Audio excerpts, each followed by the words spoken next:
Rocky Gerung menantang Abu Nawas. Debat soal Tuhan, debat seru 1001 malam yang tak tercatat sejarah. Pada suatu pagi yang teduh di Baghdad, matahari baru saja menyentuh kubah-kubah emas istana ketika seorang utusan datang tergopoh-gopoh ke hadapan Khalifah Harun al-Rashid. Ia membawa kabar tentang seorang tamu asing yang datang dari arah barat. Katanya, lelaki itu seorang filsuf yang gemar berdebat, bernama Rocky Gerung. Ia menolak segala perkara gaib, kata sang utusan, dan ingin menantang siapa saja yang percaya Tuhan untuk membuktikan bahwa Tuhan itu hanya khayalan. Khalifah yang sedang menyantap anggur dan membaca puisi, mendongak.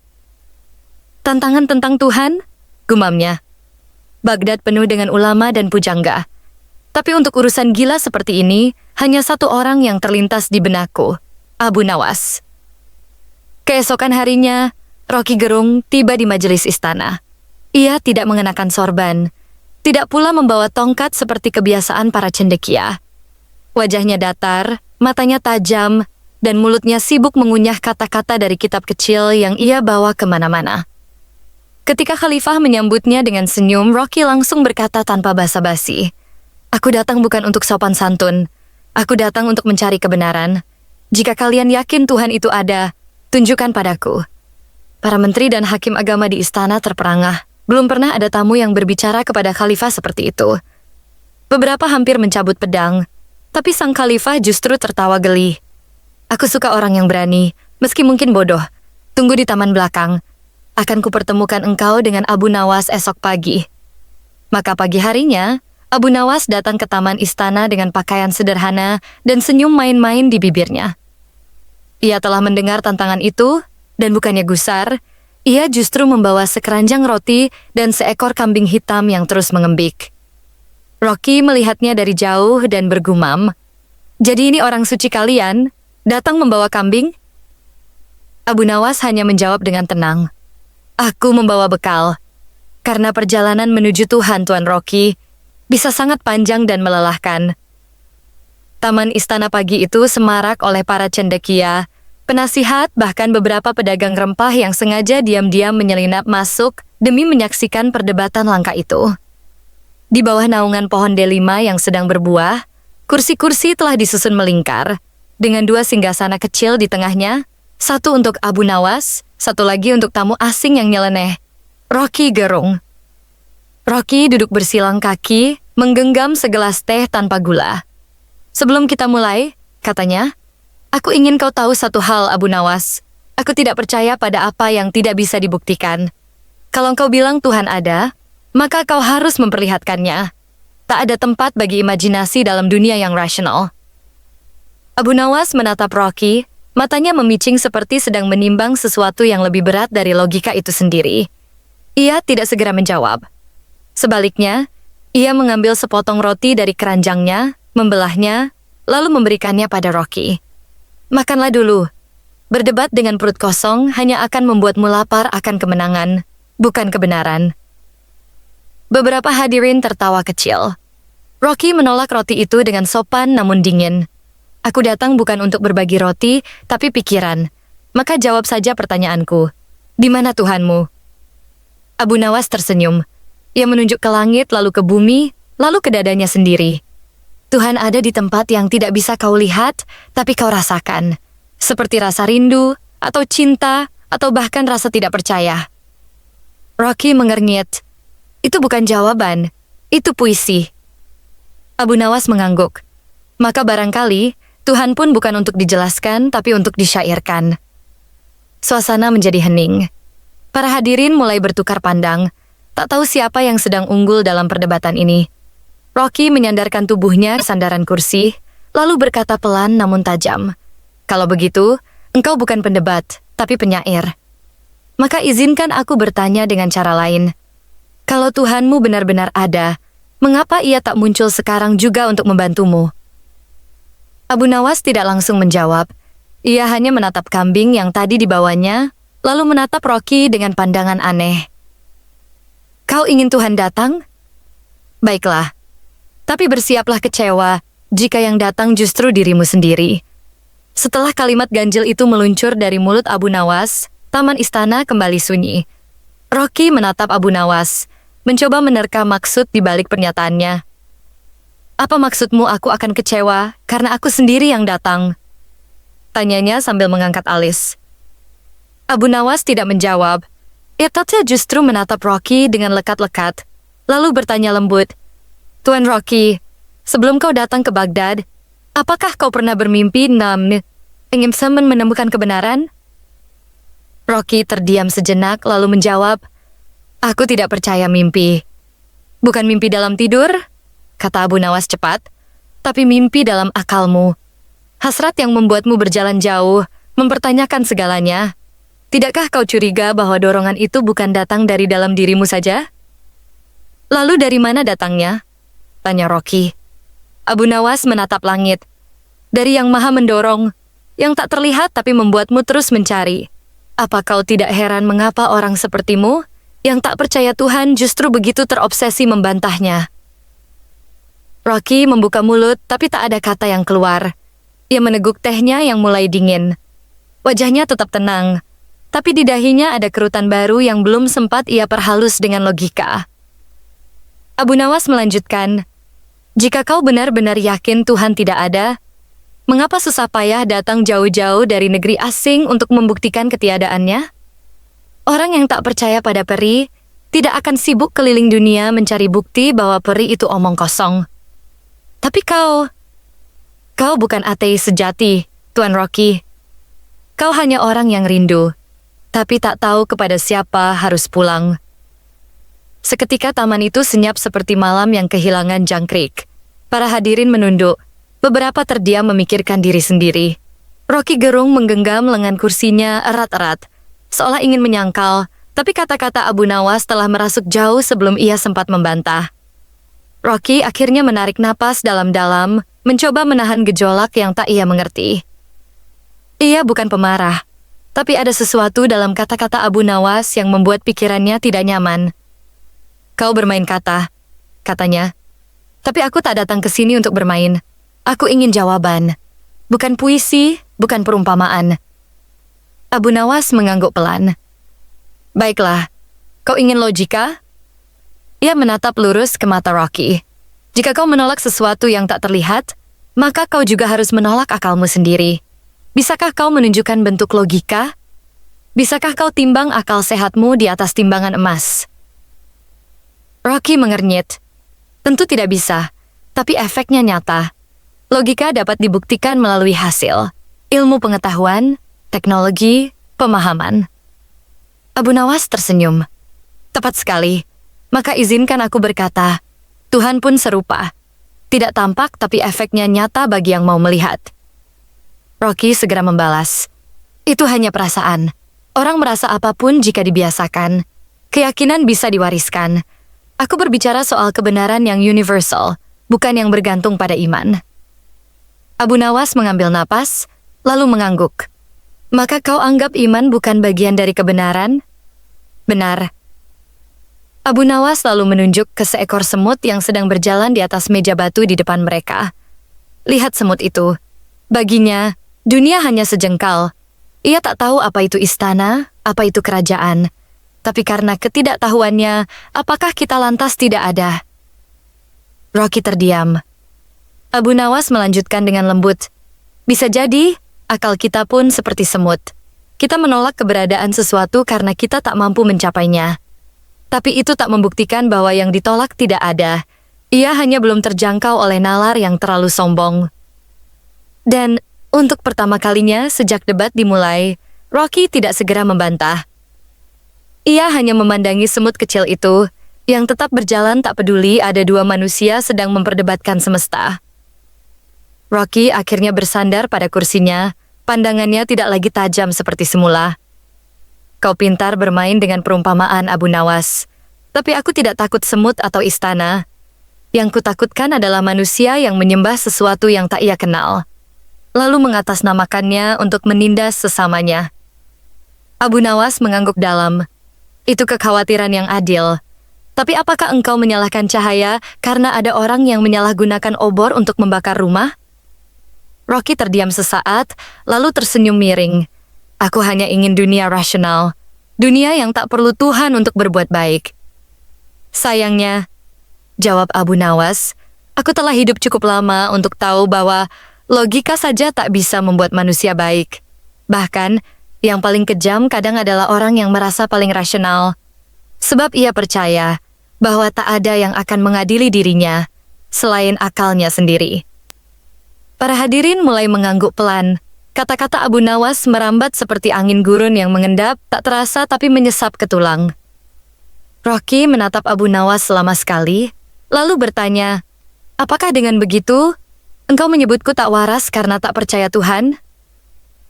Abu Nawas tertawa kecil. Suaranya ringan seperti anak-anak bermain. Oh tidak, Tuan Rocky. Engkau justru waras. Begitu warasnya hingga akalmu menolak minum dari sumur yang tak terlihat dasarnya. Tapi barangkali, kadang waras itu butuh sedikit gila untuk bisa percaya bahwa bunga bisa tumbuh dari batu, dan kehidupan bisa muncul dari kehampaan. Rocky mendesah pelan. Ia seperti duduk di persimpangan jalan, satu mengarah ke logika, satu lagi ke sesuatu yang tak bernama. Ia tak tahu harus kemana, tapi ia mulai sadar bahwa ia sudah terlalu jauh untuk kembali tak bertanya. Keesokan harinya, debat kembali digelar. Kali ini Abu Nawas datang lebih awal, duduk sambil menggambar lingkaran-lingkaran di pasir dengan ujung tongkatnya. Rocky muncul kemudian, dan ketika melihat Abu Nawas begitu tenang, ia berkata, apakah kau sudah kehabisan jawaban? Abu Nawas hanya tersenyum dan berkata, hari ini aku ingin menyerah. Ucapan itu mengundang kehebohan. Para penonton terbelalak. Bahkan khalifah yang menyimak dari balik tirai pun tampak terguncang. Rocky menatapnya penuh kemenangan. Menyerah? Jadi kau akui, tak ada jawaban untukku? Bukan begitu, jawab Abu Nawas tenang. Aku menyerah karena aku sadar tak semua orang siap untuk menerima jawaban. Sebab, kadang yang paling keras menyangkal adalah mereka yang diam-diam paling rindu percaya. Rocky mengerutkan kening. Itu bukan jawaban. Itu pengalihan. Tidak, balas Abu Nawas. Itu adalah pengakuan bahwa tak semua kebenaran bisa dipaksakan masuk ke kepala. Sama seperti cahaya matahari tak bisa memaksa mata yang memilih tertutup. Rocky tertawa kecil. Aku mulai curiga. Kau pura-pura bodoh untuk terlihat bijak? Abu Nawas mengangguk cepat. Benar sekali. Bahkan aku yakin kebodohan yang disengaja jauh lebih berbahaya daripada kepintaran yang dipamerkan. Maka hari ini, izinkan aku terlihat bodoh, agar engkau tak perlu repot membuktikan bahwa dirimu pintar. Suasana jadi ganjil. Beberapa hadirin tertawa, sebagian lainnya bingung. Rocky sendiri terdiam lama, lalu berkata pelan, aku tak yakin apakah kau sedang menjawab atau hanya mengulur waktu. Dan aku tak yakin apakah kau benar-benar mencari Tuhan, sahut Abu Nawas, atau hanya berusaha menutupi suara kecil dalam hatimu yang berbisik bahwa ia mungkin benar-benar ada. Seketika itu, angin berembus pelan membawa suara azan dari kejauhan. Tak ada yang bicara. Hanya Rocky yang duduk diam untuk pertama kalinya tanpa bantahan, dan Abu Nawas yang tetap tersenyum, seolah diamnya Rocky adalah jawaban paling jujur yang ia tunggu. Hari itu, Abu Nawas tidak datang ke taman istana. Ia pergi ke pasar tua di sudut Baghdad, berdialog dengan para pengemis dan penjual roti. Rocky, yang sudah terbiasa dengan perdebatan harian mereka, merasa aneh kehilangan lawannya. Ia pun menyuruh seorang penjaga mencari Abu Nawas. Ketika Abu Nawas akhirnya ditemukan, ia sedang memberi roti kepada seorang anak yatim. Rocky mendekatinya dan bertanya, "Mengapa kau menghindar? Apakah debat kita sudah selesai?" Abu Nawas hanya menoleh, lalu menunjuk si anak yang sedang lahap makan. Hari ini, aku sedang menjawab pertanyaanmu. Rocky terdiam. Ia menunggu penjelasan, dan Abu Nawas menambahkan, kau ingin bukti tentang Tuhan? Lihatlah di mata anak itu. Ada harapan meski tak ada kepastian. Ada senyum meski perutnya semalam kosong. Dari mana datangnya itu, jika bukan dari sesuatu yang lebih dalam dari logika? Rocky menatap anak itu cukup lama. Ia ingin menyangkal, tapi tak tahu harus dari mana memulai. Kau terlalu pandai bersembunyi di balik perasaan, ujarnya akhirnya. Aku butuh fakta, bukan metafora. Abu Nawas berdiri dan menatap Rocky dengan tenang. Tuan Rocky, jika aku memberi semua jawabannya sekarang, lalu apa yang tersisa untuk kau cari? Justru dalam pencarian itulah Tuhan diam-diam mendekat. Maka, pertanyaanmu yang tak kunjung selesai, itulah jembatannya. Rocky tampak gelisah. Ia ingin bertanya lagi, tapi sesuatu dalam dirinya berkata bahwa kali ini mungkin ia hanya akan mendengar jawaban yang membuatnya lebih bingung. Maka ia pun diam, memandang langit Baghdad yang sore itu menggantungkan awan-awan kelabu, seolah turut menyimpan jawaban yang belum waktunya diucapkan. Malam pun turun atas Baghdad. Di ruang kecil di belakang masjid tua, Abu Nawas duduk memandangi pelita yang nyalanya hampir padam. Suara langkah mendekat. Rocky muncul dengan wajah tenang, namun matanya tampak seperti seseorang yang memikul tanya yang belum selesai. Aku belum puas, katanya tanpa basa-basi. Aku ingin kau jawab satu hal, Abu Nawas. Jika Tuhan itu ada, mengapa ia kami abatakomu taparri fayao di depan semua orang agar tak ada lagi perdebatan bodoh seperti ini? Abu Nawas mengangkat wajahnya dan tersenyum samar. Karena jika Tuhan tampil sepenuhnya, maka semua yang menyembahnya akan kehilangan makna. Kau tahu, Tuan Rocky, iman itu bukan karena terlihat, tapi justru karena tak terlihat. Ibarat ujian, jawaban yang ditampakkan dari awal hanya akan melahirkan peniru, bukan pencari. Rocky duduk, mendengarkan. Abu Nawas melanjutkan, apa kau ingin Tuhan menjadi seperti burung merpati di alun-alun? Ditunjuk di foto, dibuktikan ukurannya? Kalau begitu, dia bukan Tuhan.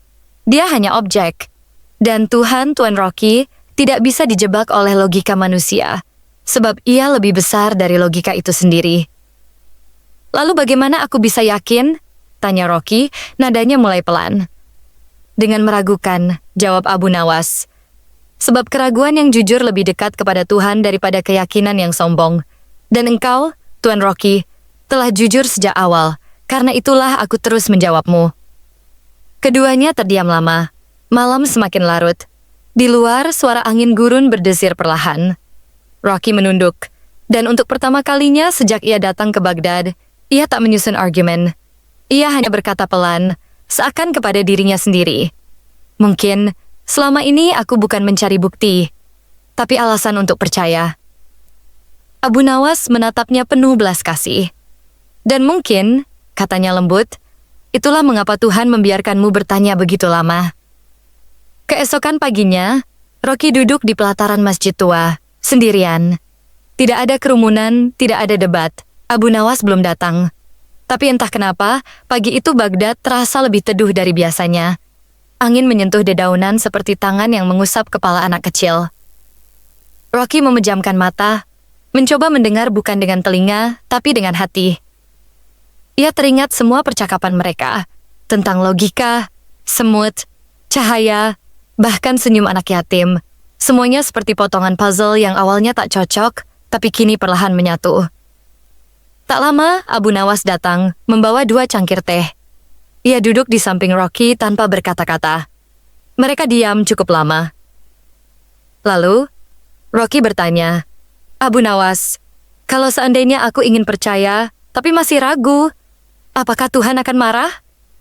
Abu Nawas tersenyum, menatap Rocky seperti seorang guru yang telah lama menunggu muridnya memahami satu pelajaran terakhir. Tidak, Tuan Rocky. Justru mungkin saat itulah Tuhan paling dekat. Sebab, Dia mencintai mereka yang mencari dengan tulus. Bukan yang pura-pura tahu, tapi yang sungguh ingin tahu. Rocky mengangguk pelan. Untuk pertama kalinya, matanya tak lagi penuh tantangan, tapi keheningan. Lalu, apa yang harus kulakukan sekarang? Abu Nawas menyesap tehnya, lalu berkata, berjalanlah. Bukan untuk mencari bukti, tapi untuk membiarkan hatimu mengenali yang selama ini telah berjalan bersamamu, meski tak kau sadari. Di kejauhan, suara pasar mulai ramai. Baghdad kembali hidup, tapi bagi Rocky, hari itu bukan tentang keramaian. Ia telah menemukan sesuatu, atau mungkin sesuatu telah menemukannya. Minggu berlalu sejak pertemuan terakhir mereka di pelataran masjid. Rocky gerung, sang pemikir keras kepala dari negeri jauh, tidak lagi terlihat mempersoalkan Tuhan di hadapan orang banyak. Namun bukan berarti ia berhenti bertanya. Justru, ia mulai bertanya dalam diam. Abu Nawas kembali ke rutinitasnya, berjalan di pasar, berbincang dengan tukang roti, atau mendengarkan cerita dari para pengembara. Tapi kadang, ia duduk sendiri di bawah pohon zaitun tua, memandang langit dan tersenyum, seolah menunggu seseorang. Suatu pagi, Rocky muncul lagi. Kali ini tanpa rombongan, tanpa suara keras, tanpa buku di tangan. Ia membawa sebungkus kurma dan duduk di samping Abu Nawas. "Aku tak datang untuk berdebat," katanya. Abu Nawas menoleh dan tersenyum. "Tentu, karena kita memang tak pernah benar-benar berdebat. Kita hanya saling memantulkan bayangan." Rocky menatap langit. "Lucu ya? Dulu aku datang untuk membantah Tuhan. Sekarang, aku malah takut kalau-kalau dia benar-benar nyata." "Tak perlu takut," sahut Abu Nawas lembut. "Tuhan yang sejati tidak butuh dibela, apalagi ditakuti. Ia hanya ingin dikenali, dan dalam pengenalan itu ada damai, bukan ketakutan." Rocky terdiam lama, lalu bertanya, "Jadi, apakah aku sudah percaya?" Abu Nawas menjawab, "Bukan aku yang bisa menilai. Tapi jika kau masih terus mencari dengan jujur, bisa jadi kau telah lebih dekat dari banyak orang yang mengaku telah menemukannya." Mereka berdua duduk tanpa kata. Debat itu memang telah selesai di telinga, tapi terus hidup dalam hati. Sebab, sebagaimana kata Abu Nawas, pertanyaan tentang Tuhan bukan untuk diselesaikan, melainkan untuk dijalani. Dan sejak hari itu, tidak ada yang benar-benar tahu apakah Rocky Gerung telah menjadi mukmin atau masih seorang pencari. Tapi satu hal pasti, ia tak lagi mengejek keyakinan, karena ia telah melihat bahwa kadang yang paling terang bukan yang terlihat oleh mata, tapi yang menyala dalam jiwa.